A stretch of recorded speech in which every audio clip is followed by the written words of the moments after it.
bien, muchísimas gracias por estar presente en este Congreso Internacional Respicis Similia. A continuación, damos la palabra al profesor Edgar Varela Barrios, director del Centro de Prospectiva, Innovación y Gestión del Conocimiento de la Universidad del Valle y presidente del Grupo Latinoamericano por la Administración Pública, GLAP-LACPA. Su conferencia se titula Crisis de la Democracia, Gobernanza y el rol de las administraciones públicas. Profesor Varela, tiene usted la palabra. Bienvenido. Buenos días a todos y a todas. Quiero saber si me escuchan bien. Sí, profesor. ¿Aló? ¿No? ¿Me escuchan bien? Sí. Ok.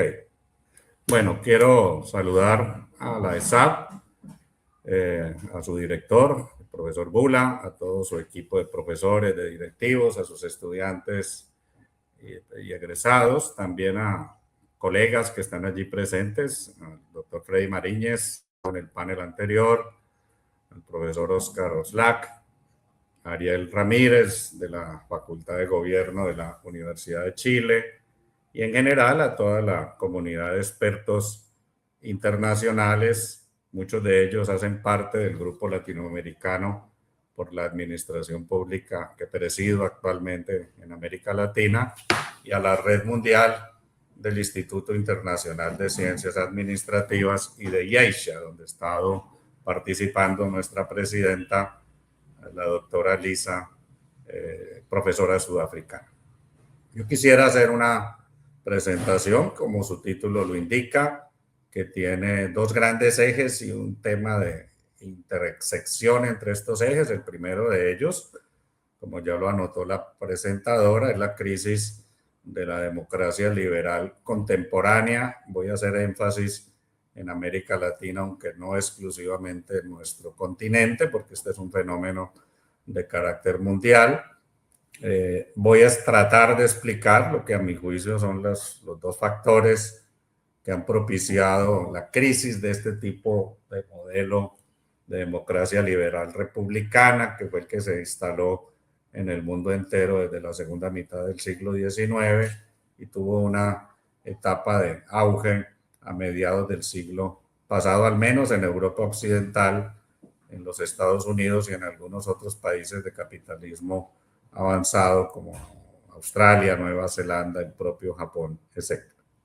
Y quiero en la segunda parte de mi presentación hacer referencia al rol de las administraciones públicas, a la naturaleza que han tenido las administraciones públicas en nuestro continente. Aquí sí me voy a referir muy concretamente es al contexto latinoamericano y a la relación que existe entre la burocracia pública de las administraciones públicas nuestras y los problemas de la crisis de la democracia liberal y las opciones que a mi juicio son viables o se pueden presentar para poder superar el impasse de la crisis de la democracia liberal representativa. Bien, comenzaré entonces por el primer punto. Yo creo que no hay necesidad de ser un experto para constatar la crisis de la democracia liberal que viene de la mano con el auge de un populismo autoritario que algunos equivocadamente caracterizan como una nueva etapa del neoliberalismo. En realidad, los gobiernos autoritarios de las últimas 2 décadas en Europa Occidental y Oriental, en países como Polonia, Hungría, en Turquía, en la intersección entre Europa y Asia, en Egipto y en algunos otros países africanos y del Medio Oriente, y particularmente en populismos autoritarios que han ascendido al poder en países tradicionalmente inmunes a este tipo de cosas como Italia, bajo el gobierno del actual premier Meloni, el auge de la ultraderecha en países como los Países Bajos, Holanda, en Austria y en otros del continente europeo.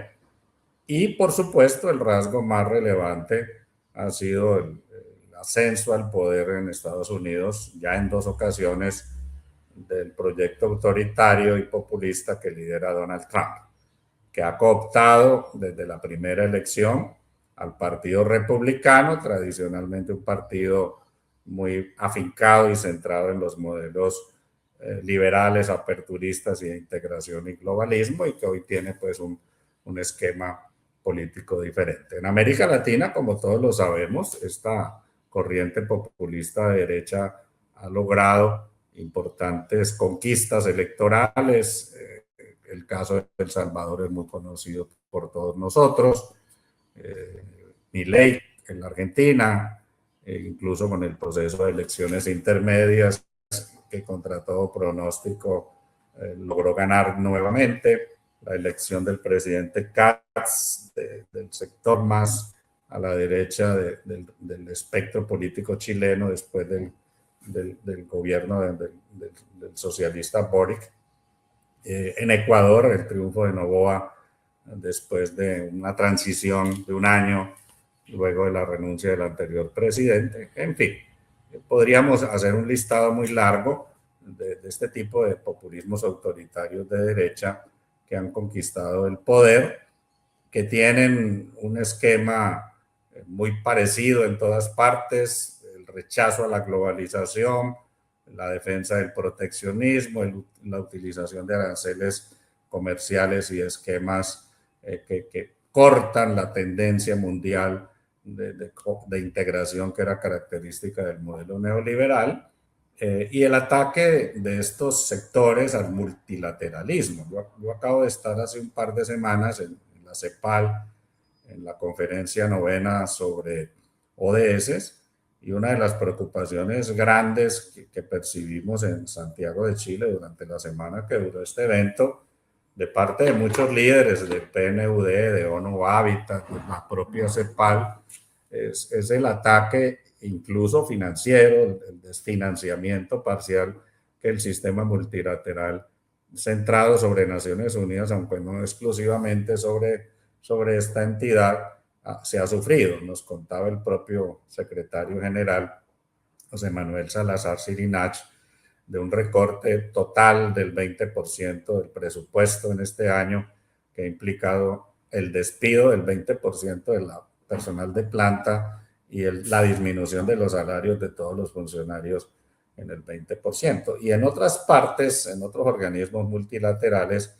los temas de financiación de proyectos de desarrollo se han cortado. Incluso, como todos lo sabemos, USAID, que es la agencia que tradicionalmente hacía apalancamiento de recursos desde los Estados Unidos para el desarrollo y políticas públicas de distintos tipos, pues ha sido desmantelada, y el unilateralismo y los acuerdos bilaterales son los que han ganado fuerza. ¿Qué es característico de este auge del populismo autoritario a nivel global? Que en general, a diferencia de lo que ocurrió en la década de los 40, 50, 60 y 70 en América Latina, que hubo golpes militares y soluciones de fuerza donde sectores del ejército se aliaron con élites políticas, burocráticas y empresariales para cooptar y liquidar la democracia liberal, la larga época de las dictaduras militares, que ha sido pues tan estudiada por autores clásicos que hoy no leemos mucho, como Guillermo O'Donnell y otros, Juan Linz, por ejemplo.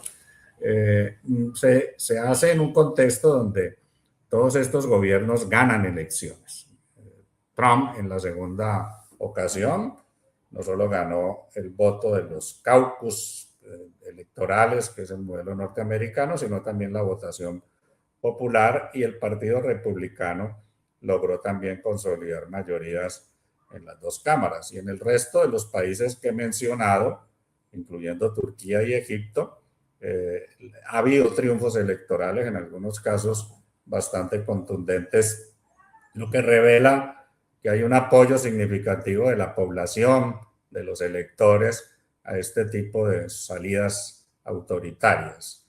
Y diría que es lo que tendríamos que tratar de explicarnos y pasar a hacerlo de inmediato. Yo pienso, sobre esto he escrito textos y libros recientes y algunos artículos que puedo hacerles llegar a los colegas de la ESAB y al público asistente, que hay dos factores preeminentes. El primero de ellos, que la democracia liberal representativa, separación de poderes, autonomía del Congreso, independencia de los jueces, órganos de control, el sistema de frenos y contrapesos que desde Estados Unidos en el siglo XVIII se extendió a muchos otros países del mundo, incluyendo América Latina, la profesionalización de la burocracia, la independencia y neutralidad de las fuerzas militares. Todos estos rasgos están en crisis. El tipo de instituciones que agenciaron la política durante las pasadas décadas también, que son básicamente el sistema de los partidos políticos programáticos, partidos políticos que tenían una identidad ideológica, si eran socialdemócratas o socialistas a favor del intervencionismo de Estado, la regulación de los mercados y el control de los recursos públicos para refinanciar y redistribuirlos, el gasto con políticas de ingresos y salarios, como se las denominó, y si estaban en el otro espectro político, en la derecha, digamos, tradicional, no el ultraliberalismo de los últimos tiempos, pues tenían un rol más fuerte del Estado central, pero al mismo tiempo liberalización económica y un intento de tener un mayor control sobre los ámbitos de la cultura, la educación y los medios de comunicación.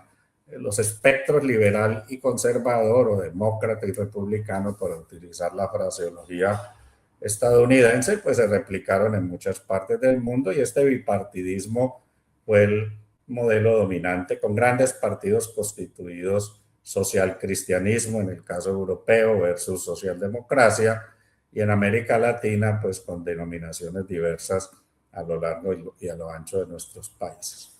Este modelo ha dejado de funcionar. Los partidos políticos fueron los primeros que cayeron, fueron fragmentándose, algunos de ellos desaparecieron, surgieron nuevas fuerzas políticas y este es un fenómeno que lo podemos detallar, ha ocurrido en prácticamente todo el planeta, en donde ha habido elecciones y sistemas de partido, asistimos en las últimas décadas a una quiebra de la hegemonía de los esquemas de competencia de estos partidos y al surgimiento de nuevas fuerzas, incluso transpolíticas o pospolíticas, como algunos expertos las denominan. Y los líderes carismáticos han estado utilizando claramente los medios de comunicación posmodernos, que no son los más media, la radio, la televisión, la prensa escrita, de los años 50, 60, 70, 80, sino han aprovechado muchísimo la emergencia de las redes digitales, de el Internet y las plataformas de comienzos de este siglo. Este es un fenómeno relativamente nuevo porque empresas como Google, Meta, Facebook anteriormente, YouTube, fueron fundados entre el 2003 y el 2007 u 2008 de este siglo. En algunos casos tienen 23, 24, 25 años. Ninguno llega a tener más de 30 años de existencia. Pero estas plataformas y la digitalización de la información han transmutado completamente el panorama de comunicaciones humanas, han derogado el peso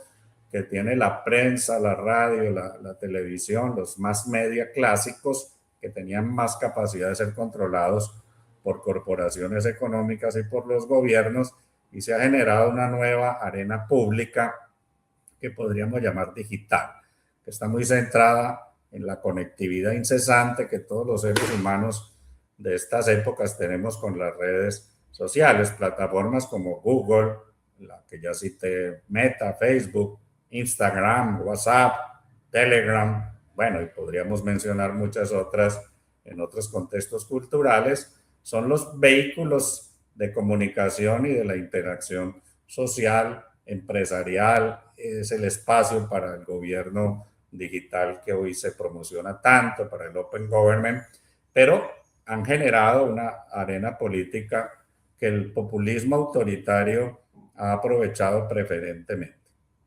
Sabemos muy bien que la los más medias reemplazados por las redes digitales no han cumplido la promesa que algunos autores y futurólogos en los años 60 y 70 habían pronosticado, que pensaban que con las redes digitales hay mayor conexión, mayor capacidad de comunicación, menos control desde los más media tradicionales y por lo tanto se podría generar una suerte de nueva democracia digital o electrónica que podría promover cambios políticos significativos. Y fue una ilusión, lo recuerdo ahora, que se concretó en la llamada primavera árabe a principios de este siglo, en países como Egipto, que vio la implosión de un régimen político, Libia, con la caída de Gaddafi y el posterior intento de transición, pero que muy pronto fueron estos movimientos de primaveras efímeras cooptados por el autoritarismo y por el poder militar o por coaliciones militares y civiles como las que ya ejemplifica en el caso de Egipto y de otros países. ¿Qué es lo que ocurrió realmente?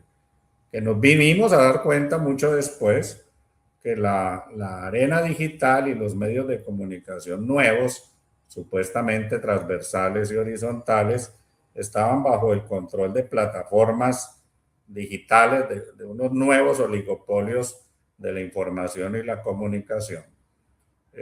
Una profesora de Harvard, que está fuera de toda sospecha, trabaja en la Escuela de Negocios de Harvard, que es Christina Zuboff, hace algunos años, en el 2021 en inglés, en el 22 en español, publicó un libro enorme de casi 1000 páginas donde hace la denuncia y detalla y documenta con mucha crudeza y análisis esta dominación y este control de las redes digitales por parte de los dueños de las plataformas, que son pues los nuevos capitanes de la industria digital del siglo XXI, empresas que tienen monopolios de facto, que no tienen el control de ningún país, ni están sometidos a ningún tipo de regulación, que están mucho más allá del multilateralismo, y lo que han configurado son coaliciones con gobiernos y con sectores políticos de este populismo autoritario, una especie, en la época de los 50 y los 60 se hablaba en Estados Unidos del complejo militar industrial,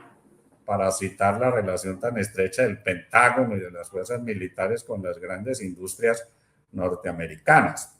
Ahora podríamos decir que estamos ante un nuevo complejo, que no es el complejo del Pentágono, cuando también hace parte de él en cierta medida, sino un complejo entre las élites políticas, el nuevo empresarismo digital y los presidencialismos y los altos niveles del gobierno ejecutivo. El caso de Donald Trump y su elección, el papel que en la primera campaña tuvo Cambridge Analytica, una empresa inglesa que contrataron para empezar a manipular la percepción y la sensibilidad de los electores en los Estados Unidos. Hicieron toda una campaña muy bien orquestada contra Hillary Clinton, que fue derrotada más en el escenario de las redes digitales que en el escenario propiamente electoral.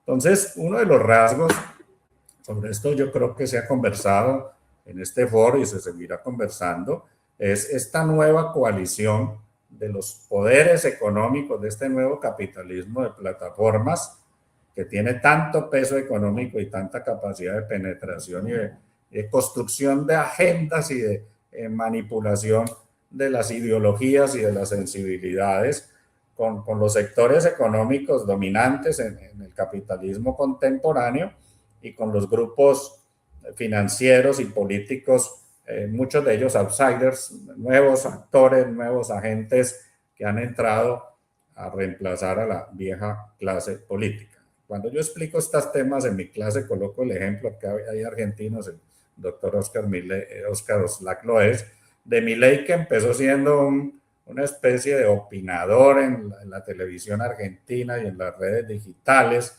y desde el más media digital y televisivo saltó a la política. En Colombia actualmente estamos en plena campaña electoral, cerrando las elecciones, y hay alguien de ese perfil que es Abelardo de la Espriella, que es otro outsider del corte de Bukele, y del corte de Noboa en Ecuador y de Milei en la Argentina, que era un abogado muy famoso por defender causas célebres, muy mediáticas de distinto tipo, defendía narcos, defendió incluso personas acusadas de corrupción, pero también defendió una chica que la quemaron en un episodio de violencia de género que fue muy famoso en nuestro país. Había logrado una celebridad importante fuera de la política, pero salta desde esa fama mediática de ser un influencer y de ser una celebridad de las nuevas redes digitales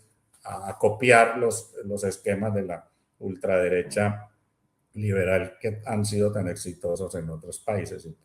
Y esto es un ejemplo de cosas que vienen ocurriendo, porque lo que ha ocurrido, y con esto concluyo mi primera parte, es que se está transformando la cultura del capitalismo global con un rol de vehiculizador de nuevos valores, de identidades de distinto tipo, con una promoción de modelos vitalistas, de sensibilidades, del individualismo exacerbado, pero al mismo tiempo de la configuración de identidades culturales específicas que son manipuladas y son orquestadas por muchas de estas plataformas digitales. Y este nuevo ciudadano, este nuevo usuario de las redes sociales, las nuevas generaciones de lo que llaman nativos digitales desde el final del siglo pasado, en los últimos 30 años, pues se han educado no en la televisión tradicional, en la radio tradicional que no oyen, ni ven, ni leen, en periódicos que ya no existen,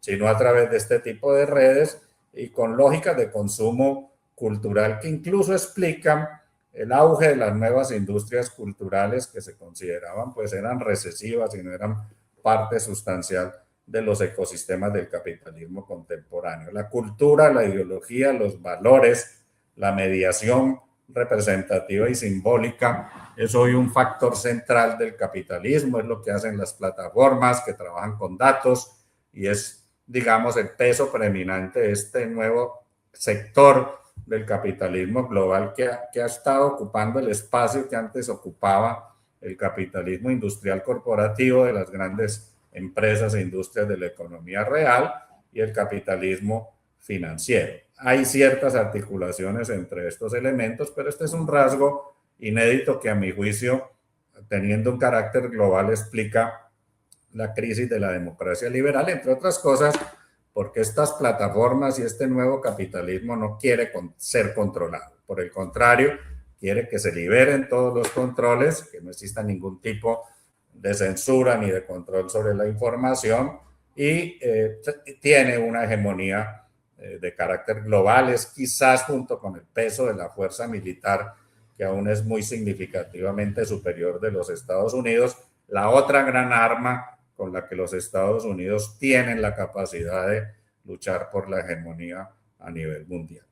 Y el segundo factor, que a mi juicio es muy importante explicarlo y es genealógico, retrospectivo, es el fracaso de la democracia liberal republicana en cumplir las promesas que había hecho y el modelo de análisis de política pública. Con mi colega Freddy Mariñez, que está allí presente, sentado, escuchándome, conversamos la semana pasada aquí en Cali sobre el fracaso del sistema clásico de políticas públicas creado en nuestra disciplina en los 50s y 60s con los autores clásicos que la fundaron, que era básicamente un modelo donde el Estado ejecutaba políticas para satisfacer demandas ciudadanas, el Estado en el top, los ciudadanos abajo, partidos políticos que vehiculizaban este tipo de demandas, un escenario de opinión pública y de debate mediado por los organismos legislativos y por los medios de comunicación clásicos de esa época. Y, digamos, la legitimidad del régimen se asentaba sobre ese tipo de ecuación donde el Estado proveía distintas demandas de la ciudadanía. ¿Qué ocurrió? Que buena parte de las élites políticas de los dos espectros, la socialdemocracia y el socialcristianismo, los grupos de centro izquierda y de centro derecha que llenaban el espectro político de los años precedentes al final del siglo pasado, cayeron en la convergencia de aplicar las políticas del neoliberalismo. Y no importaba si estaban los republicanos o los demócratas, o si en Colombia estaba el Partido Liberal o el Partido Conservador, o si en México gobernaba el PRI o gobernaba el PAN, el Partido de Acción Nacional, no importaba qué ocurriera o en Brasil, la socialdemocracia de Fernando Henrique Cardoso, todos estos actores políticos ejecutaban la agenda del neoliberalismo, la disminución de los impuestos directos a las empresas y grandes corporaciones, la extensión de los impuestos indirectos a toda la sociedad, como el IVA, el impuesto al consumo, que se extendió tanto, o impuestos generalizados a toda la sociedad, como los impuestos sobre las propiedades urbanas y sobre los salarios. Entonces, esta situación empezó a generar un rechazo y una recusación de las comunidades, de los electores, a este tipo de bipartidismo o establishment político que pretendidamente era el que estaba vehiculizando la democracia liberal representativa.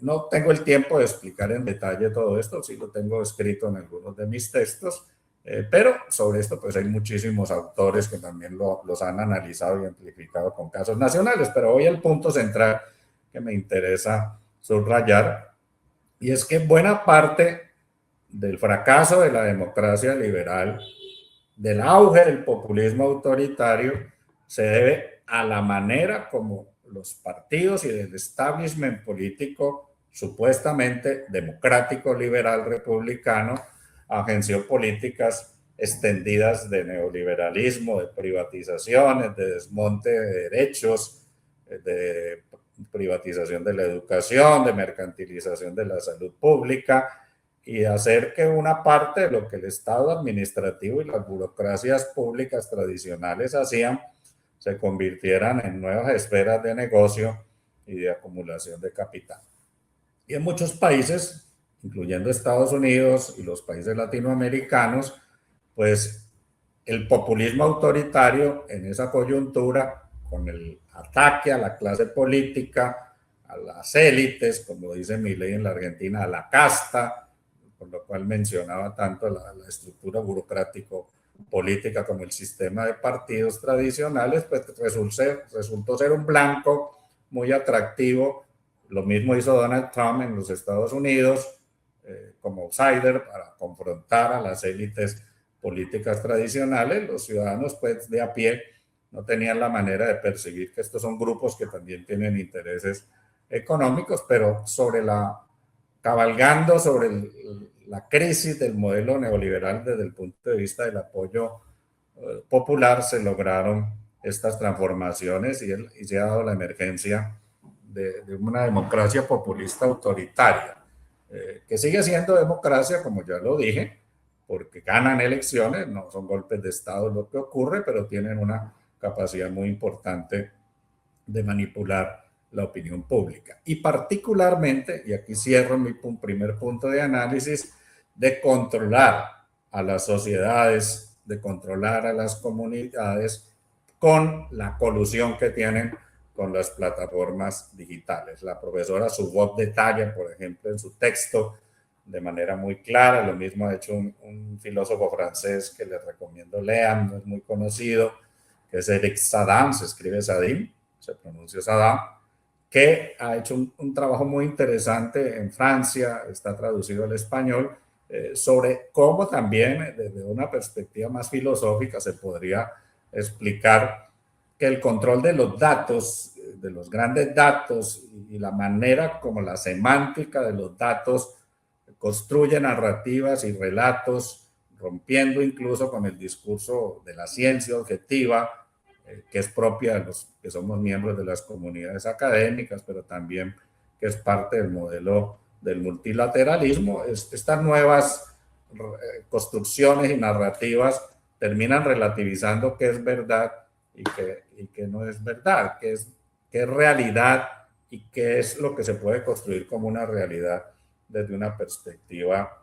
virtual. En Estados Unidos, que le colocan nombre a todo, a esto le dieron un nombre: fake news, noticias falsas o posverdades, que es un poco una etiqueta menos agresiva, que encubre que son mentiras.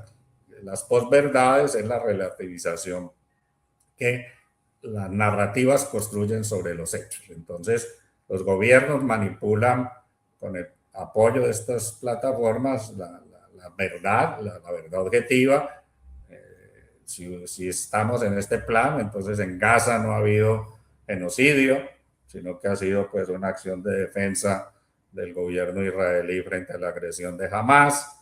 El ataque de Estados Unidos a Irán está sustentado porque Irán tiene armas atómicas o las quiere tener, y resulta ser un peligro existencial no solo para Israel, sino para la democracia occidental. Entonces, este tipo de narrativas son muy importantes porque terminan persuadiendo a los electores de la adhesión que le deben a este tipo de regímenes políticos. Uno de los ejemplos que yo quisiera colocar aquí es la manera como en un pequeño país como El Salvador, este joven empresario convertido en presidente, que es Nayib Bukele, ha terminado por convencer a buena parte de la sociedad salvadoreña de que una política de criminalización contra los jóvenes que están en las pandillas es una solución de fuerza válida que permite colocar orden y establecer una suerte de nuevas reglas sociales, una nueva civilidad, diríamos, de carácter muy autoritario y conservador. Y Bukele no hizo trampa directamente. Por supuesto que manipula el proceso electoral como ha ocurrido en tantas otras partes. Aquí quiero pasar a la segunda parte de mi presentación, que es el tema de las administraciones públicas y de las burocracias públicas, y lo haré en dos partes rápidas. En primer lugar, en América Latina, desde el siglo XIX, hubo un ideario muy fuerte de trasvasar y copiar, de adoptar el constitucionalismo europeo y norteamericano.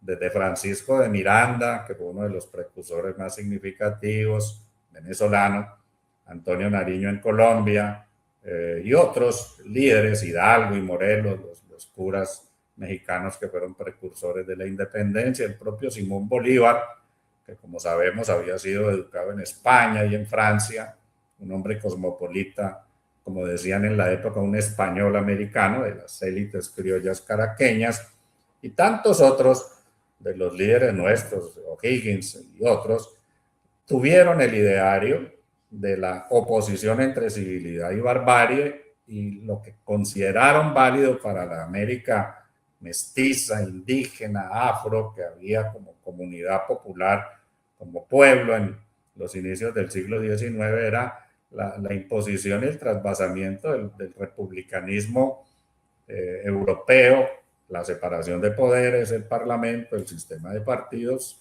y con los temas del sistema de frenos y contrapesos, y en algunos países con el federalismo que se había implantado en los Estados Unidos en una independencia que fue muy anterior, 1776, prácticamente 40 años antes de la consolidación de los modelos de las llamadas repúblicas liberales. El propio Simón Bolívar es quizás quien en su época etiquetó o construyó este adjetivo o esta denominación de las repúblicas liberales, que eran a su juicio un ideal. Incluso en algunos casos Bolívar habla de repúblicas aéreas, ¿no? Era un ideal difícil de alcanzar, pero un ideal por el cual debería lucharse en las sociedades latinoamericanas después de cerrar el periodo de la colonia y de la derrota de los españoles. No voy a narrar esta historia, yo soy historiador y pues conozco un poco sobre este asunto, pero no los quiero cansar con el relato. Simplemente lo que quiero decir es que en toda América Latina el republicanismo liberal se impuso, y el modelo constitucional que se adoptó tuvo diferencias entre países más unitarios o centralistas y países más federalistas, pero más allá de esta oposición, el esquema institucional, el régimen político, como lo llaman los científicos sociales y los politólogos, se configura trasvasando los modelos constitucionales eurooccidentales, con la mezcla entre los aportes originales que hubo en Estados Unidos y con los temas, digamos, más clásicos del republicanismo liberal europeo. Y una parte importante de esta estrategia fue la construcción del Estado como un sistema de administración pública, y allí, por supuesto, el referente principal fue el modelo postnapoleónico francés de la administración pública y del servicio civil. Y ya desde el final del siglo XIX se configuraron esquemas de este tipo de gobierno, sobre todo a nivel del gobierno central, los consejos de Estado, las contralorías, las personerías, las procuradurías, el llamado cuarto poder, los esquemas bicamerales para los parlamentos y una estructuración de una gobernanza presidencialista y territorial copiada o adaptada de este tipo de modelos. Posteriormente, ya en el siglo XX, hay una nueva ola de una administración pública profesional que surge en nuestro continente por dos vías. Por un lado, por el surgimiento del Estado empresarial. América Latina, los gobiernos en todo el continente crean poderosas empresas públicas en el sector petrolero, donde iniciaron acumulando rentas en esta emergente industria, empresas tan emblemáticas que aún hoy existen, como Pemex en México, Petrobras en Brasil, yacimientos petrolíferos fiscales en Argentina, o Ecopetrol, que es de la mitad del siglo pasado, PDVSA en Venezuela. El Estado empresario es un Estado burocrático, administrativo, muy influido por el management norteamericano de los años 40, 30 y 50. Y además surge otro servicio civil ya de provisión de bienes públicos. Cuando se expande la educación, aparecen escuelas, colegios, universidades, el sistema de salud y los hospitales y las redes públicas de cobertura de este tipo de servicios, y también por el surgimiento de áreas administrativas del Estado que se encargan de la administración de la infraestructura y el transporte, puertos, aeropuertos, sistema ferroviario, sistemas viales, sistemas de administración de la construcción de las obras públicas y de las grandes infraestructuras. También contribuyeron a la aparición de una burocracia pública profesional, digamos, adecuada a la provisión de distintos tipos de servicios. Y esto consolida una administración pública fuerte en países como Brasil, Argentina, Chile, México, Colombia mismo, Venezuela y el Perú. Hay ya, a mediados del siglo pasado, centenares de miles de burócratas que hacen parte de esta administración pública, que se guiaba por los esquemas del mérito, de la selección, del concurso, de la nominación, de la independencia y la profesionalización de los cargos. Yo escuché antier o ayer al doctor Oscar Oslac en una conferencia, lo vi en diferido, donde el doctor Oslac decía que no era weberianismo. Yo concuerdo con el doctor Oslac. Weber lo conocen muy tardíamente en América Latina, lo traduce José Medina Echavarría, que era un emigrado español que estuvo de profesor aquí en la Universidad Nacional de Colombia unos años y luego se fue para México, y lo tradujo Parsons en los años 50, y su influjo es más de los 60, tanto en América Latina como en Estados Unidos. Realmente, otro tipo de pensamiento, la administración pública francesa, los grandes clásicos, muchos de ellos abogados y juristas constitucionalistas, el modelo kelseniano que venía del mundo alemán y austríaco, son los que son referentes más significativos para este modelo jerárquico de la administración pública. ¿Qué ocurrió en América Latina? Que no hubo una extensión de la administración pública y de la burocracia profesional que permitiera un cubrimiento grueso de todas las funciones. Olvidaba un factor dentro de la burocracia, que son las fuerzas militares. Las fuerzas militares también asumen en América Latina, incluyendo las policías, que son creadas bajo modelos franceses y prusianos en la segunda mitad del siglo XIX, la administración de justicia, digamos, redondean lo que he mencionado sobre la administración pública. ¿Cuál es el rasgo central de la administración pública latinoamericana? A diferencia de lo que ocurre en Canadá, Estados Unidos, Nueva Zelanda, Australia, Japón, Corea del Sur o Europa Occidental, que hubo una combinación de esta burocracia administrativa neutra, reglada, de concursos, de profesionalización, con modelos clientelares y patrimonialistas. Es decir, en todas partes nuestras burocracias tuvieron empleados de carrera, concursos y méritos, y empleados que no eran de carrera, que eran seleccionados políticamente. En el caso colombiano los denominamos PS, prestación de servicios, que es un eufemismo para señalar pues una laboralización precaria donde el contrato depende de la adhesión que el contratado le haga a un agente político que lo vincula a la administración pública. En algunos casos hay más PS, gente que está por prestación de servicios o por contratos a término fijo o por proyectos, que burocracia propiamente tal. En muchas de nuestras universidades hay más profesores horas cátedras y ocasionales que profesores de planta. En muchas administraciones públicas, incluyendo dependencias del nivel central, conozco bien el caso colombiano, en muchas de estas dependencias, algunas de ellas muy profesionales, hay 2/3 de contratistas por 1/3 de empleados de planta. Les coloco un ejemplo industrial.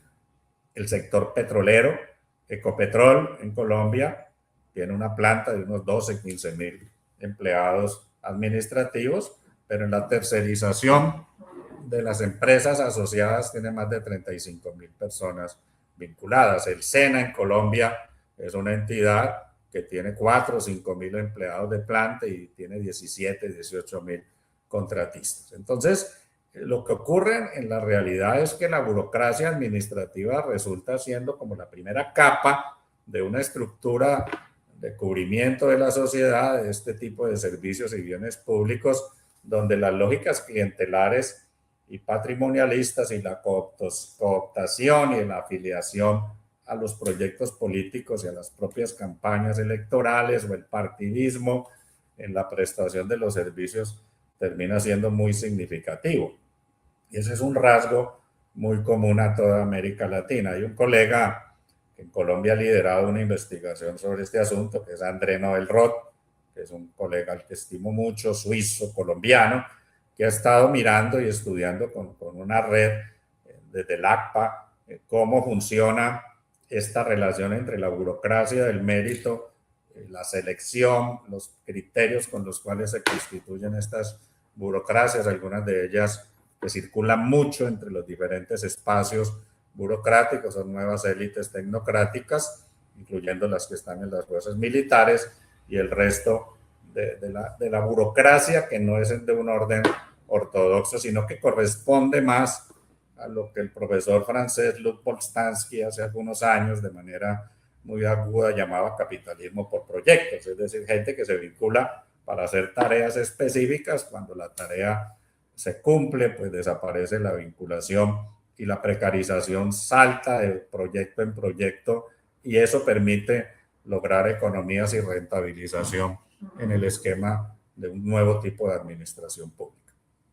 Finalizo esta parte señalando que una mezcla que agrava la situación de estabilidad de la burocracia pública en nuestro continente se dio desde el final de los 80 con el auge del New Public Management, con lo que en América Latina llamamos nueva gerencia pública, que fue la adopción de todo el ideario neoliberal, de profesores que fueron asesores muy importantes en la elección de Bill Clinton y de Al Gore, como Ted Gabler, David Osmore, que fueron profesores muy conocidos por hablar de la reinvención del gobierno y la adopción de los criterios de la empresa y la rentabilización y la competitividad económica trasvasados al aparato administrativo público y buena parte de lo que hoy es administración pública latinoamericana está muy imbuido por estas lógicas, mucho más de lo que a veces reconocemos. Yo como profesor y el rector de mi universidad señalo, un ejemplo breve, los sistemas de acreditación de calidad nacionales y los sistemas de rankings y la manera como el credencialismo de los resultados y de los indicadores se convirtió en hegemónico en nuestro continente desde el Estado. En Estados Unidos no hay acreditadoras estatales, ni en Canadá hay acreditadoras como ligas que evalúan áreas de educación más como un modelo de negocio, pero en el continente latinoamericano el empresarismo ha imbuido muchísimo la lógica con la cual se gobiernan y dirigen incluso las grandes universidades públicas y se modela y se funciona con este tipo de sistema. La policía, las fuerzas militares, los órganos de control, hoy también están sometidos a procesos de normalización de normas ISO, de estandarización, gestión de calidad y tantos temas que son propios de nuestra área. Yo soy profesor y doctor en management y que fueron trasvasados a la administración pública y se convirtieron en parte del paisaje al punto que no nos damos cuenta que lo que hay allí no es burocracia clásica y teoría administrativa pública, sino gerencia pública, New Public Management y management público que sustituye a la vieja administración pública. Y ese es un rasgo que ha permeado también muchísimo a las administraciones públicas en América Latina. Finalizo mi conferencia con un tercer tema conclusivo que tiene que ver con la relación entre la emergencia de los actores políticos populistas y autoritarios y el rol de la administración pública. Lo primero que tendría que decir es que el populismo autoritario considera como uno de sus enemigos y blancos a atacar, a desmantelar y a destruir las burocracias públicas. Es el caso de la Argentina, de Milei, es el caso de Donald Trump, de Elon Musk, el empresario del área de tecnología y de la industria de los carros y aeroespacial, que durante unos meses, en el inicio del gobierno Trump, lo encargaron de una agencia para destruir al Estado, ¿no? Cuántos empleos y cuántas agencias públicas podrían ser liquidadas sería un buen indicador de la eficiencia administrativa. En Colombia, el candidato emergente populista Abelardo de la Espriella dice que hay 700.000 empleos públicos que sobran y que la mayor parte pues, de los que estamos en la administración pública podríamos desaparecer y ser reubicados en empresas o en ONGs o en otro tipo de actividades. El desmantelamiento de la administración pública ha sido siempre un propósito de este populismo autoritario. En Estados Unidos la tensión entre el régimen político de Trump y organismos como la Reserva Federal, que es el Banco Central norteamericano. El presidente Trump quiere sacar al director de la Fed, está esperando que se le vence el periodo para tomar control. Ha tenido incluso una lucha interna dura con organismos como el FBI y el FBI, porque tenía que ver con la investigación del famoso caso Epstein, el pedófilo del que eran amigos todos estos miembros de la élite. Pero en general lo que se percibe es desinstitucionalizar la administración pública como estrategia política, desmantelar la autonomía y la independencia de los poderes, centralizar e integrar el poder bajo un mando único, presidencialismo a ultranza. Hay un teórico francés, Rosan Bayon, que yo creo que ha hecho un trabajo magnífico mostrando cómo este populismo siempre tiene el corte de un presidencialismo que pretende la supresión de los poderes públicos. Lo hemos visto en los casos de la izquierda autoritaria latinoamericana, como ocurrió con Chávez y Maduro en Venezuela, que cooptaron totalmente todo el sistema, incluyendo el Consejo Electoral, o en Nicaragua, para no mencionar el caso cubano. Pero este no es un caso solamente en la extrema derecha, sino también en la extrema izquierda. Y la burocracia pública resulta una de las grandes perjudicadas de toda esta caída o crisis del modelo de democracia liberal representativa. En lugar de burócratas fieles, ¿no? Vuelvo al caso de Trump, nombra secretario de Defensa de los Estados Unidos a uno de sus más fieles vasallos, no conoce mucho del tema militar y de seguridad, nombra personas por su lealtad y no por su competencia profesional en cargos claves, pero esta misma situación la podemos ver en muchísimos países de América Latina y del mundo, donde la lealtad política y la adhesión al líder populista y a su proyecto es lo más importante, y el profesionalismo y la competencia académica es algo secundario. Un gobierno de activistas y de ideólogos que adhieren al régimen político presidencial es lo que caracteriza la sustitución de las burocracias públicas, que volvemos al consenso de Washington, pero sin que nadie lo critique hoy, desmantelar o seguir desmantelando muchas de las esferas administrativas del gobierno para que estas esferas vayan a los mercados y sean provistos los bienes y los servicios por actores empresariales en un esquema que redita el modelo de alianza público-privado, pero bajo un contexto inédito, ¿no? donde el Estado sigue siendo un actor central en el financiamiento y en la ejecución del gasto público, en colusión o en estructuras muy articuladas con grandes empresas y consorcios, tanto de multinacionales globales como incluso en el caso latinoamericano de multilatinas, de empresas nuestras que se han posicionado, chilenas, mexicanas, brasileras, colombianas, argentinas, como actores emergentes. Les cito solamente un ejemplo de la economía digital, y es el rol de la empresa argentina Mercado Libre, que es una especie de Amazon en el contexto nuestro, articulada a este tipo de proyectos y jugando un rol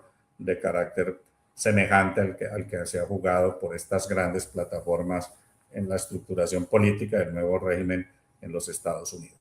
Es algo que existe en todo lugar y que significa, repito, una reversión del papel y del rol que tiene la administración pública. Y en la última etapa, la amenaza que en el sector de la administración pública existe es la sustitución de trabajo humano por inteligencia artificial, por robots y por machine learning. Todo el esquema en donde los bots y los sistemas digitales de pensamiento autónomo o de pensamiento estructurado sobre redes y sobre grandes plataformas que manejan datos, pues procesan información, servicios, sin que sea necesaria la intervención humana. Yo recuerdo haber leído hace un par de años a un profesor mexicano muy interesante que es Villoro, que escribe un libro que se llama Yo no soy un bot, no soy un robot, porque lo primero que le preguntan a uno cuando uno se mete a internet es: ¿usted es humano o no es humano? Diga si es humano y certifíquelo. Hay gran cantidad de bots y de robots y de sistemas expertos que están destruyendo trabajo, no solamente en la administración pública, sino en muchas otras esferas del mundo industrial, pero pues digamos este no es el tema central de mi conversación. Yo creo que es muy importante, ya voy cerrando, que a la luz de lo que le pasa a la burocracia pública y a la luz de lo que está ocurriendo con la democracia liberal, lo conversaba con Freddy Mariñez en la conferencia que él dictó en Cali hace unos días. Tenemos que trabajar en nuevas institucionalidades. No es reviviendo el parlamentarismo, el sistema de partidos y los esquemas que la ciencia política y la administración pública y el derecho público nos dieron como institucionalidad de la democracia liberal en los siglos XIX y XX, como vamos a poder avanzar en unas sociedades digitalizadas con valores y culturas complejas, con fenómenos migratorios inmensos, donde la movilidad y la multiubicuidad de nosotros mismos, de los seres humanos, ha cambiado radicalmente.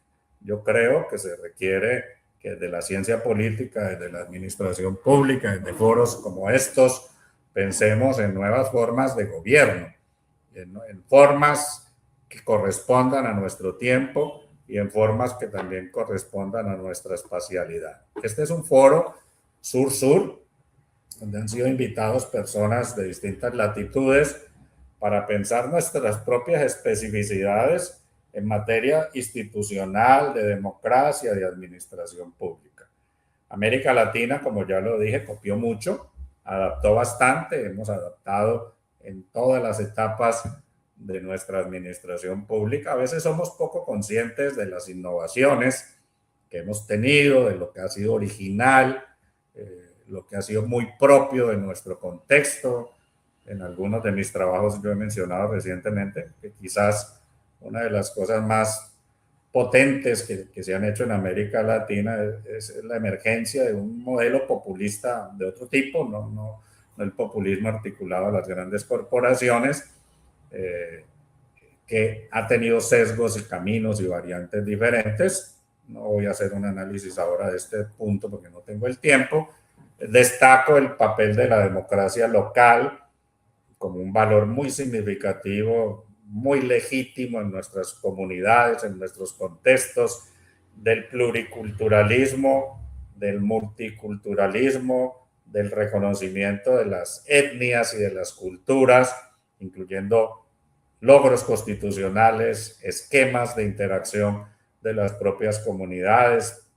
Estuve en Quito la semana pasada y allí sigue siendo importante, en América Latina, en la América indígena, las lógicas y las dinámicas del buen vivir, ¿no? Y los valores que las comunidades tienen, tanto indígenas como territoriales, en relación con territorio y naturaleza, o en la relación entre vida y naturaleza, que son asuntos muy emergentes en nuestra agenda de carácter regional. Y ese es un punto que yo valoro, porque veo que hay una gran dinámica en América Latina, bottom-up, de abajo arriba, de agendas de participación y de derechos en un contexto multicultural, que incluye, por supuesto, la nueva ecología política, los temas del animalismo, el análisis sobre el animal humano, la valoración de las comunidades, que repiensan muchos de los esquemas que la sociología, que la ciencia política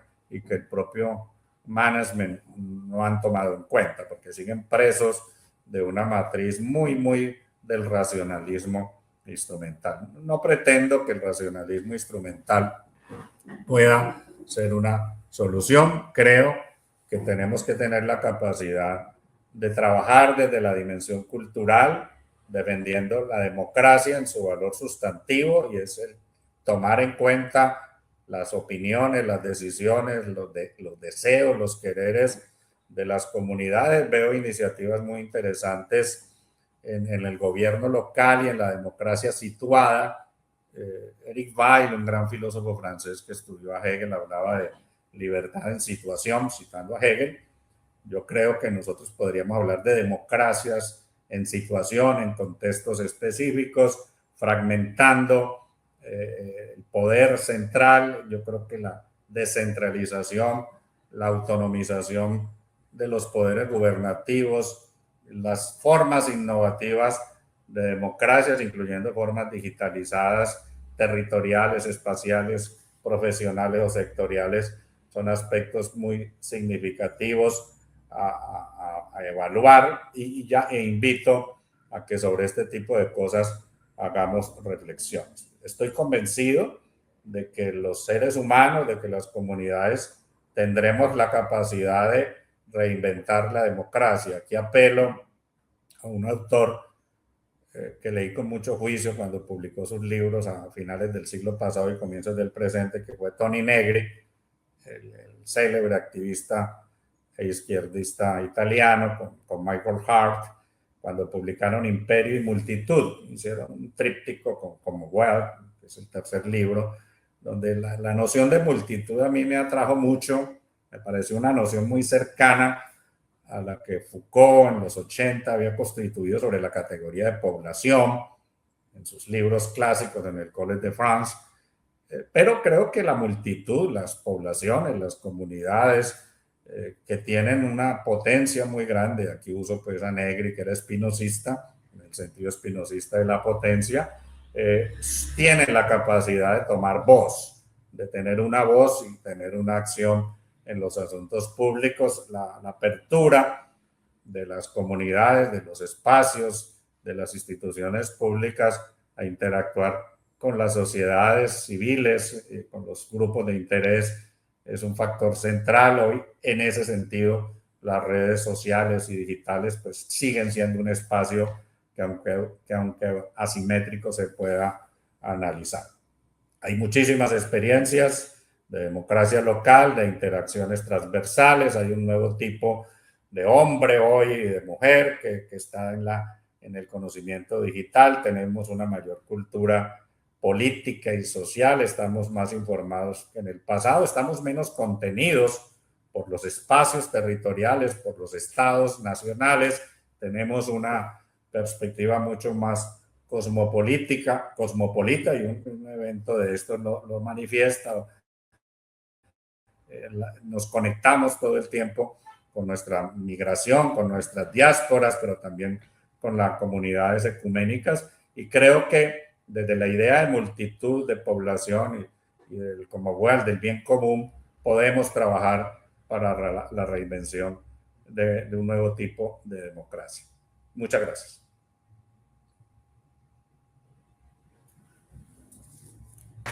Muchísimas gracias al profesor Varela.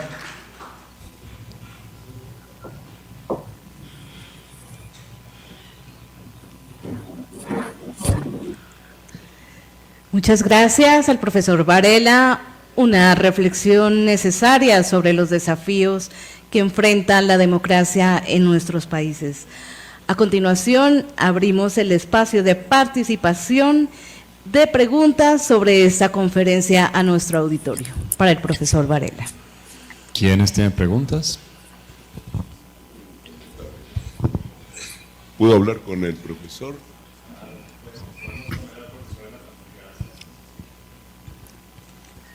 ¿Qué tal? Buenos días, Edgar.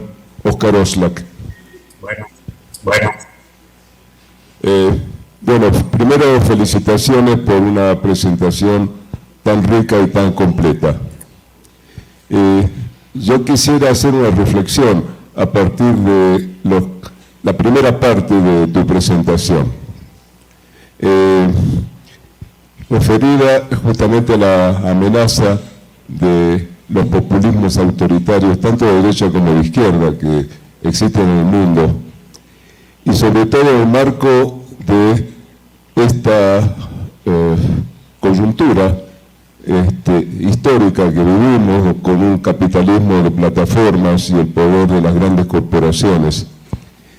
Y reflexionaba acerca de cuáles son las armas, los recursos de poder que pueden estar en manos de los ciudadanos.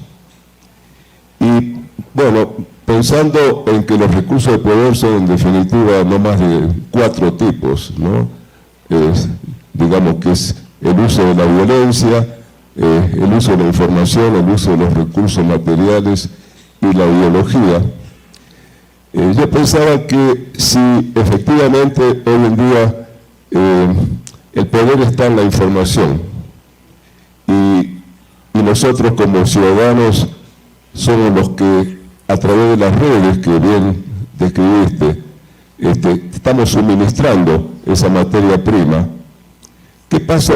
Y esto es un contrafáctico, si la sociedad se silencia durante 24 o 48 horas, ¿no?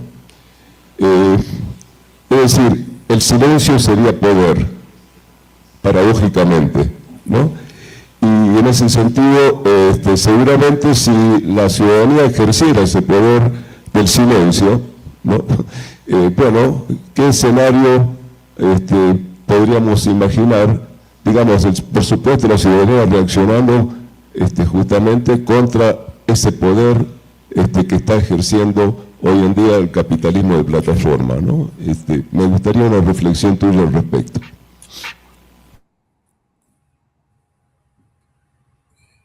Hacemos más preguntas, ¿cierto? Y sumamos, luego contesta.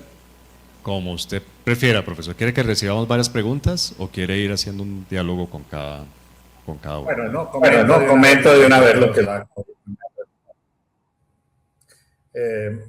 escuchando al doctor Oslac, recordaba un tema de derechos que en el campo del management, profesor Oslac y demás colegas, es muy importante. Y es el derecho a el no vínculo laboral perpetuo.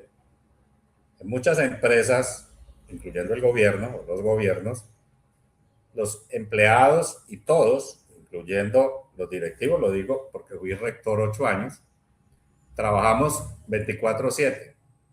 Todo el tiempo llega un WhatsApp, todo el tiempo llega un Instagram, todo el tiempo hay una carta, hay una comunicación. En las empresas multinacionales es peor porque los horarios de Europa no son los de Estados Unidos ni los de Asia.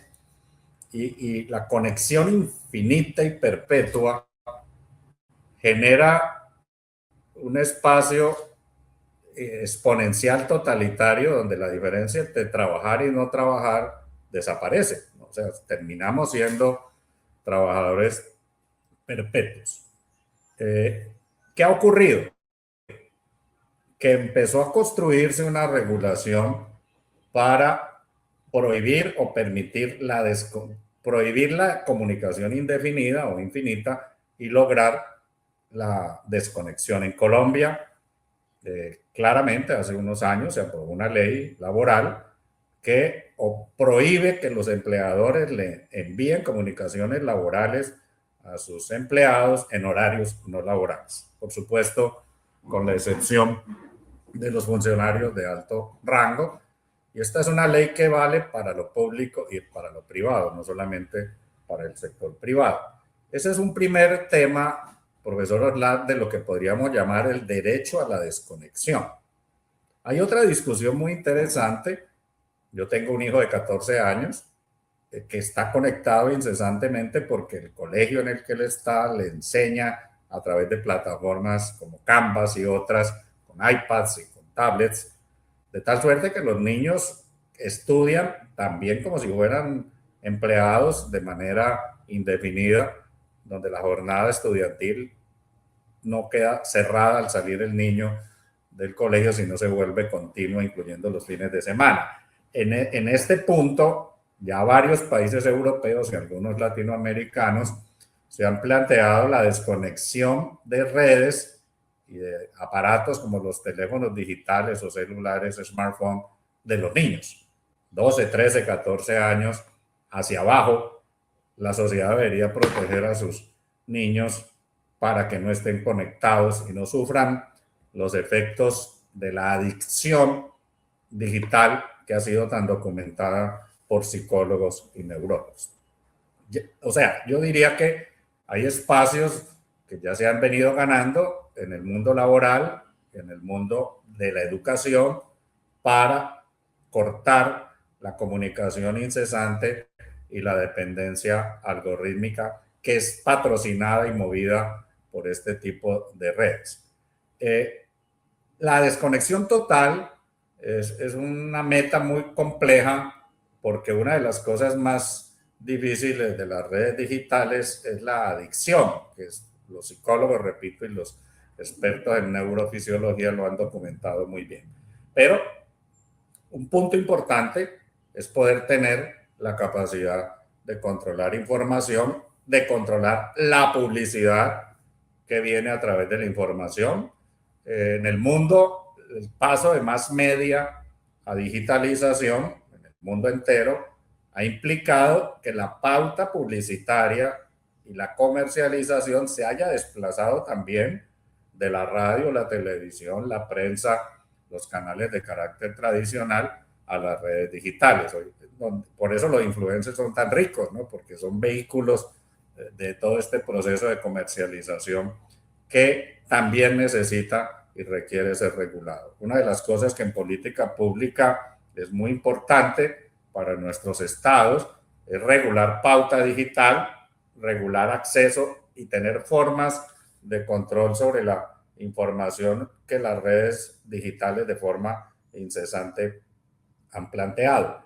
Yo considero, de otro lado, como ya lo dije brevemente, que de todas maneras, siendo la digitalización una arena que puede ser usada por distintos actores y de distintos vehículos, es un espacio adecuado para poder hacer, digamos, un trabajo de otro tipo.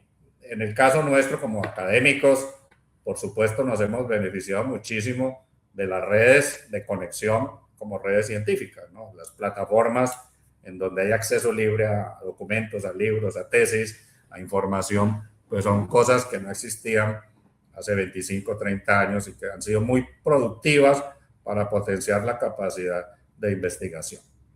Sin embargo, reitero lo que he dicho, yo creo que uno de los elementos más importantes desde el punto de vista de la legitimidad de este nuevo modelo de gobernanza empresarial, donde las plataformas y el populismo juegan un rol significativo, es el tema de la expansión de estas plataformas y la necesidad de su regulación. La regulación es un tema central. Estados Unidos trona la cabeza, ha amenazado sistemáticamente a la Unión Europea en el último año con aranceles cuando se definió, por ejemplo, multas a Google y a otras plataformas por abusar de posición privilegiada o por dar informaciones falsas. Y en esto hay, digamos, el garrote del poder económico de los Estados Unidos para impedir este tipo de cosas. Pero creo que desde el punto de vista de políticas públicas globales, la regulación de la información digital es muy importante. El CLAD, al que pertenecemos muchos, ha trabajado, me lo contaba Conrado Ramos recientemente, en trabajar una especie de carta sobre inteligencia artificial y sobre regulación de redes, que son temas que se pueden trabajar multilateralmente y en algunos países ya se ha avanzado en esa dirección. Pero recojo lo que ha dicho el profesor Otlak, señalando que un tema central, muy difícil por supuesto, pero es una tarea que yo creo que vale la pena emprenderla, es la de regular las redes, regular la información y tener la capacidad de poder controvertir la información falsa, que yo creo que ese es un punto central, impedir la continuidad de la información, plantear estrategias para la desconexión es un punto muy importante. La desconexión se ha convertido en un nuevo derecho humano, ¿no? Y ese es un punto que yo creo que vale la pena relevarlo suficientemente.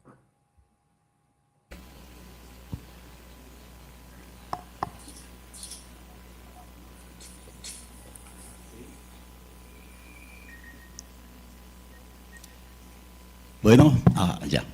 Edgar, felicitaciones, muy buena tu exposición.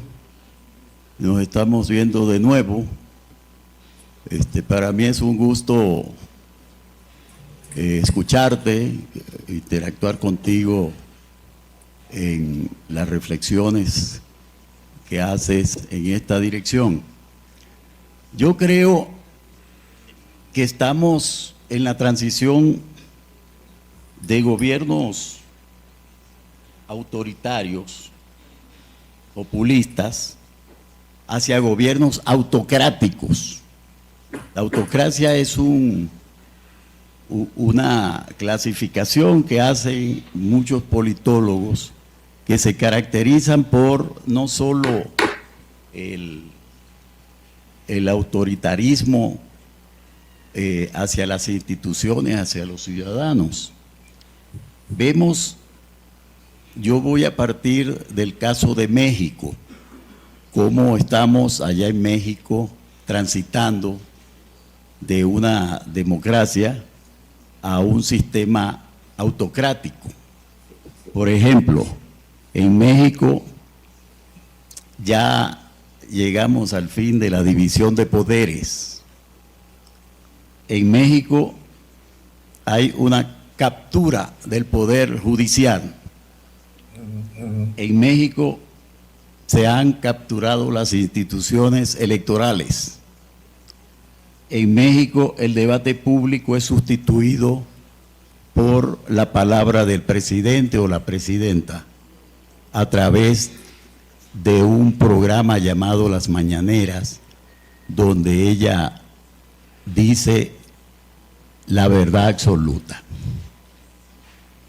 el debate público es sustituido por la palabra del gobierno. Es decir, en México el debate entre ciudadanos y gobierno ha desaparecido. Lo otro es que la administración pública mexicana está capturada. Ya podemos hablar allá de una administración pública patrimonialista. Un presidente o el jefe del Poder Ejecutivo que diga: necesitamos funcionarios públicos con un 90% de lealtad y un 10% de profesionalismo, creo que ese no es la vía para lograr una administración pública autónoma. Lo otro es que se han eliminado los órganos garantes del derecho a la información pública. Eso justamente pasa por la eliminación del Instituto Nacional de Información Pública, el INAI. ¿Qué quiere decir eliminar un órgano garante de un derecho? Es justamente perder la tutela del mismo derecho. Uno, eso.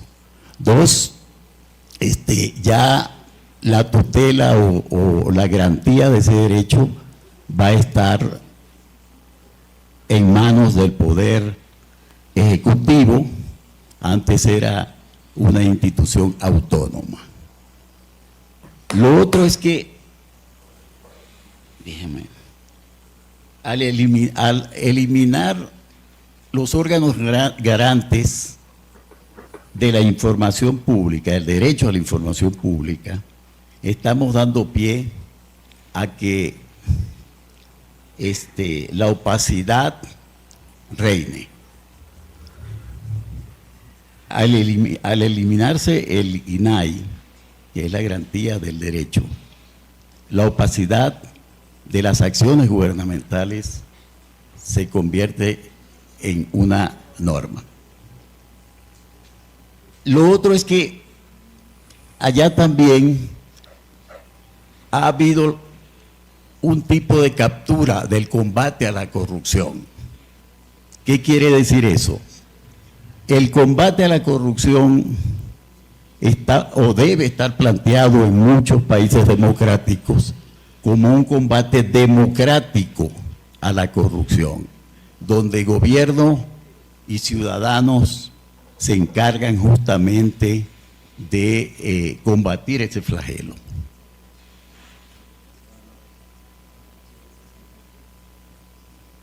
Sí, gracias. Entonces, en este sentido, Edgar, estas características que las acabas de nombrar en tu exposición, no solo son en los populismos de derecha, también en los populismos de izquierda. Entonces, la pregunta es, o la pregunta no, la reflexión y la propuesta que yo haría aquí, que yo creo que desde el punto de vista de la ciudadanía, tenemos que impulsar la conquista de los espacios públicos, justamente para lograr contrarrestar esta embestida que poco a poco está quitando derechos a los ciudadanos. Entonces, te sugiero que incorpores también a México cuando hables de populismo autoritario, autocrático en América Latina. Muchas gracias. Bueno, te contesto y ya cerramos mi intervención porque entiendo que hay otras conferencias. Yo no soy pesimista. Yo soy, repito, filósofo e historiador. Son mis dos primeras profesiones. Luego estudié administración y me volví experto en management. Pero empecé siendo filósofo, que nunca lo he dejado de ser historiador. Y como historiador he estudiado con detalle en mi vida académica lo que llamarían los teóricos de Toynbee, que era un gran historiador inglés, hablaba de auge y caída de las civilizaciones. podríamos hablar de auge y caída de los regímenes políticos. Los regímenes políticos, por muy fuertes que sean, como el modelo nazi, germánico, de la Alemania, que desató la Segunda Guerra Mundial, el modelo soviético, autoritario, centralista, leninista, en la Rusia soviética entre los años 20 y 80, los regímenes militares en América Latina, en su época más dura, de los 50 a los 80, finalmente colapsaron, ¿no? Este punto yo creo que es muy significativo. Los regímenes políticos no son eternos. Los regímenes políticos se pueden derrumbar y se derrumban por muchas razones. En algunos casos, por problemas de su propia gobernanza y las dinámicas internas de las propias élites y de los grupos de interés que los constituyen, divisiones, fragmentaciones, luchas por el poder, también por la incompetencia en la medida en que las autocracias administrativas y políticas, como tú lo señalas, no son eficientes, no proveen los bienes públicos, van generando muchísimo descontento popular. El caso de la Rusia soviética es muy ilustrativo porque fue una implosión social, ¿no? Un régimen que se derrumbó, no hubo un golpe de Estado, ni hubo una revolución violenta, sino exactamente una implosión o un fondrement, llaman los franceses, ¿no? Algo que se cae de arriba hacia abajo. ¿Cuál es la clave de todas estas crisis de los regímenes políticos autoritarios? La ciudadanía, las comunidades y la población, que finalmente tienen la capacidad de actuar para restituir su soberanía propia, ¿no? que ha sido decomisada por este tipo de regímenes autoritarios.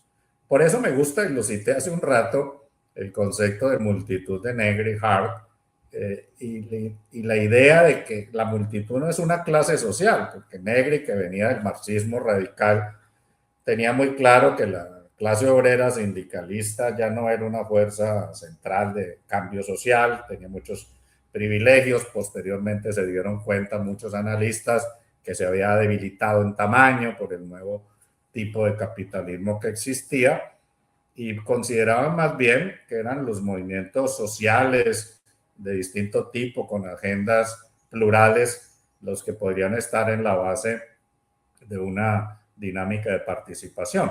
Entonces, tenemos la arena pública, que son las redes, la posibilidad de conectarnos y de interactuar a través de esas redes. Son redes que es muy difícil censurarlas, aun cuando sí es muy políticamente rentable y desde el punto de vista de negocios controlarlas y trabajar en ellas, pero ese es un espacio político muy significativo, es la nueva arena pública de nuestro tiempo, y creo que la voz y la acción de las comunidades y de la ciudadanía son las que finalmente no se pierden, y probablemente haya etapas muy oscuras en la vida de los países de sometimiento, pero las sociedades tienen la manera de recuperarse, y repito, los propios regímenes políticos muchas veces no son monolíticos. Es muy difícil que un solo hombre o que una élite pequeña pueda controlar una sociedad, menos en esquemas de capitalismo de mercado que son por su propia naturaleza abiertos, reticulares. El tipo mismo de organización empresarial de nuestro tiempo es bastante flexible, no tengo el tiempo de explicarlo aquí, pero no creo que el auge del populismo pueda ser indefinido y derrote los modelos de democracia. Lo que creo que es muy importante reconocer y reivindicar es que no podemos revivir democracias que ya no funcionan, y hay que trabajar en nuevas formas de democracia, en nuevas formas de burocracias. El mérito, el profesionalismo, por supuesto, la neutralidad son valores que tenemos que defender. Los ciudadanos tenemos el derecho a que nos den servicios independientemente de nuestra ideología, de nuestro territorio, de nuestra edad, de nuestra profesión de fe. Hay una serie de bienes públicos de carácter ecuménico y universal que tenemos que defender, y entre ellos pues el derecho a elegir gobernantes y a tener control sobre el gobierno. A mí me parece que en ese sentido el liberalismo político clásico, ¿no? El liberalismo que luchó contra el ancien regime en Europa para defender la independencia de los ciudadanos, el que el Estado no tuviera un poder totalitario sobre la sociedad, es un referente fundamental. En el fondo es lo que le da un contenido significativo a la democracia. Les agradezco a todos, a la ESAP que me haya invitado. Lamento no estar en Pasto, no podía hacerlo, pero lamento muchísimo no estar durante toda la semana allí, pero les agradezco que me hayan dado la ocasión de participar a través de esta conferencia. Muchísimas gracias. Muchas gracias, profesor Varela.